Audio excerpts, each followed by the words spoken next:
Bonjour et bienvenue à une autre vidéo de Scrapbook Central. Bien, je ne sais pas si vous êtes comme moi, mais quand on vous demande de faire une carte pour homme, ça m'embête toujours un peu. Les cartes masculines, ça me vient pas facilement. Et c'est ce qui m'est arrivé dernièrement. Et tout de suite, j'ai pensé au métal. Par contre, c'est pas toujours évident, on n'a pas toujours quelque chose en métal dans notre inventaire. Alors, je vais vous montrer une petite technique aujourd'hui pour faire du faux métal.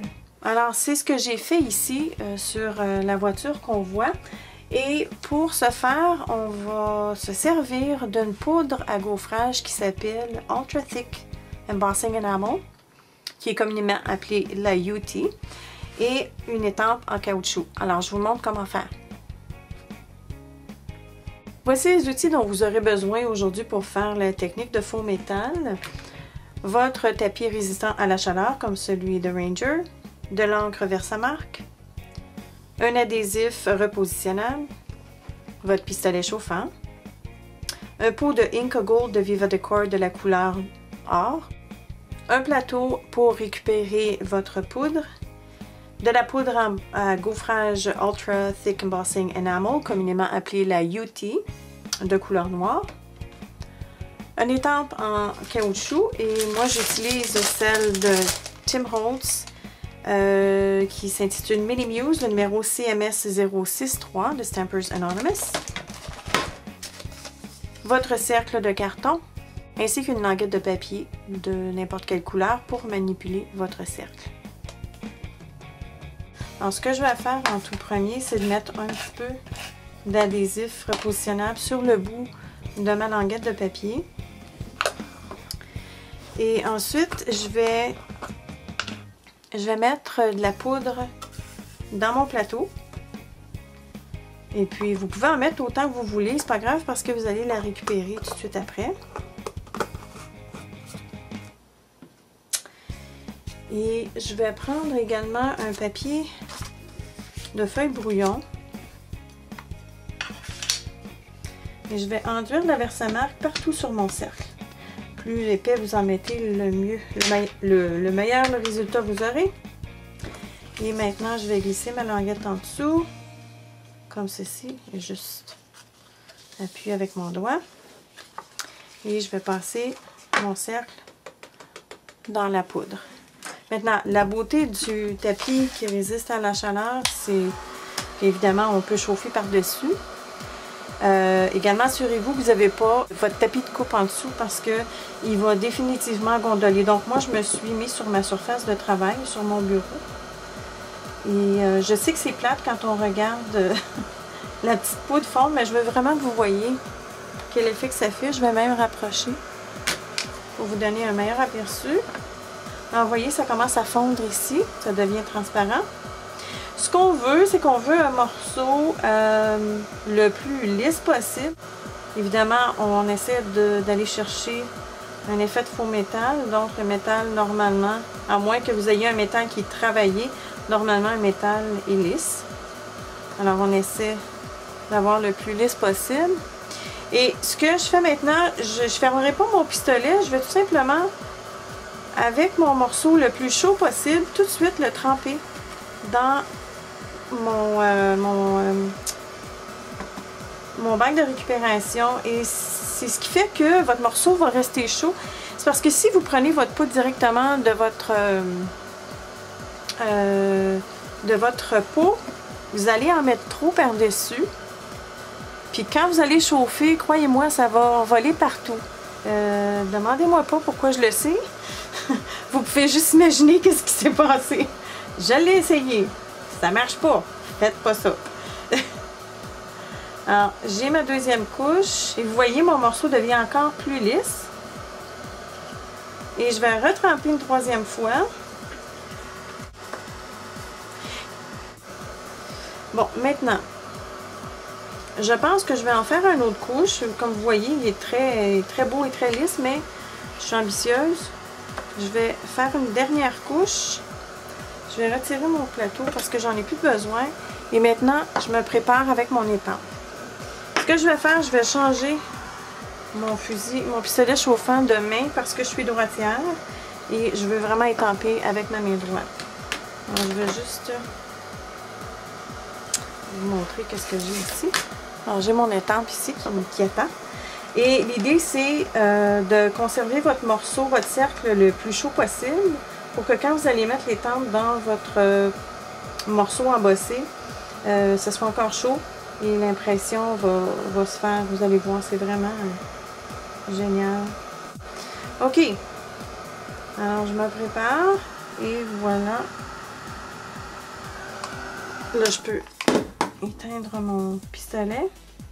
J'attends un tout petit peu pour que ça refroidisse et n'ayez pas peur, vous n'allez pas endommager votre étampe. Évidemment, c'est toujours à conseiller d'avoir une étampe en caoutchouc et non pas en photopolymère. Et maintenant, je peux l'enlever. Regardez comment est-ce que c'est joli!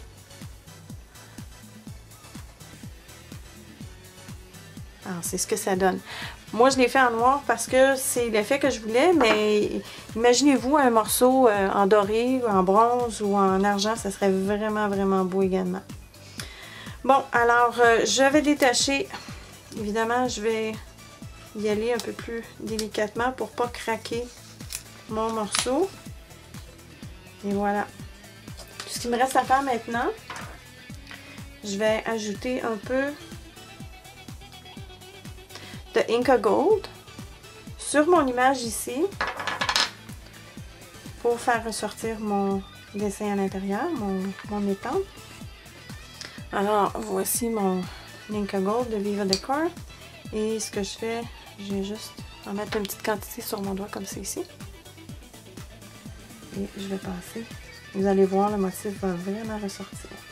Alors, je vais passer en dedans et sur le pourtour de mon image. Évidemment, vous pourriez également faire tout le cercle au complet, mais avec le look que je veux pour ma carte, je vais me concentrer sur le pourtour et sur le dedans de ma voiture.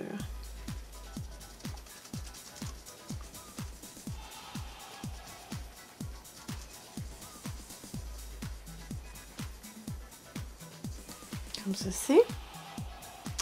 Je vais peut-être y faire un petit peu d'ombrage juste en dessous ici.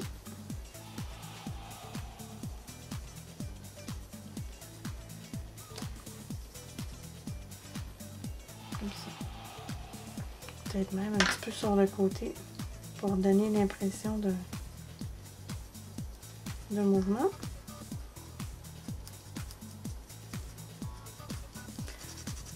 Comme ça ici. Alors, regardez comment est-ce que c'est joli.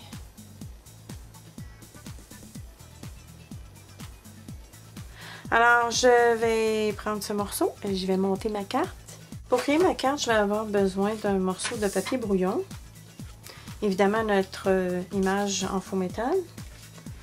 La base de notre carte, c'est un carton gris foncé qui mesure 11 par 4 et quart. Et je l'ai plié en deux à la ligne du 5,5. J'aurai également besoin d'un papier à motif qui mesure 4 par 5 et quart. Et ce motif provient de la collection CHAP, Pie American Crafts. Et le papier en particulier s'intitule James. Et si vous remarquez ici, j'ai la bande d'infos qui est normalement au bas de chaque papier à motif de la compagnie American Crafts. Parce que je l'ai récupéré, je vais me servir de la bande décorative qu'il y a au bas de l'endos de la page comme décoration ici sur ma carte. J'ai un petit bout de morceau, du même morceau à motif, mais cette fois-ci, je vais utiliser l'endos pour mon souhait. J'ai un morceau de carton, un reste de carton gris pour le cercle qui va aller en dessous de mon souhait. Pour ce qui est des étampes, je vais utiliser le monsieur avec le parapluie ainsi qu'une étampe en français, un souhait bonne fête. Alors, l'étampe du monsieur avec le parapluie, ça provient du même jeu d'étampes que l'auto. Alors, c'est le Mini Muse, le numéro CMS 063 de la collection Tim Holtz par Stampers Anonymous. Et le souhait bonne fête provient du jeu d'étampes de Hero Arts, le numéro CL326. Je vais vous montrer le jeu au complet. Il y a plusieurs souhaits en français. Je vais également avoir besoin d'un poinçon de cercle de 1 et 1 quart, ainsi que d'un poinçon cercle de 1 et 3/8. de l'encre Tim Holtz Distressing de couleur Black Soot. Un crayon Paper Pen de Viva Decor de la couleur Graphite.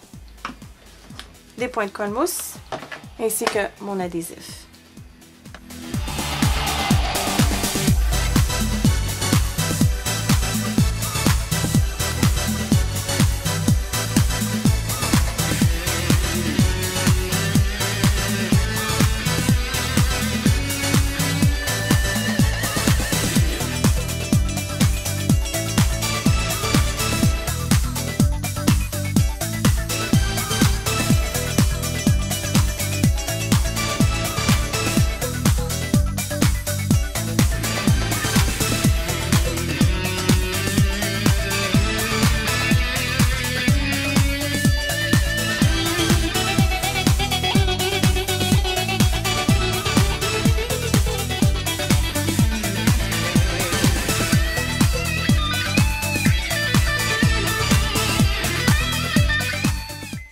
Voilà, c'est tout pour aujourd'hui. La carte est terminée. Comme vous pouvez voir, j'ai changé un peu l'emplacement de mes objets. J'ai ramené le tout vers le centre. Je trouvais que ça faisait un plus beau coup d'œil. Et j'ai mis seulement 3 petits points ici avec le paper pen. J'ai rien mis sur la bande décorative. J'espère que vous allez essayer cette technique de four métal. C'est assez intéressant, surtout si vous expérimentez un peu avec les différentes couleurs de UT. Et la semaine prochaine, je vous présente un projet qui est une idée cadeau. C'est un projet de 3D. C'est une idée cadeau très originale. C'est pas mon idée à moi, mais je vais vous montrer comment le fabriquer. Et donc, merci d'être des nôtres et je vous revois la semaine prochaine. Bye!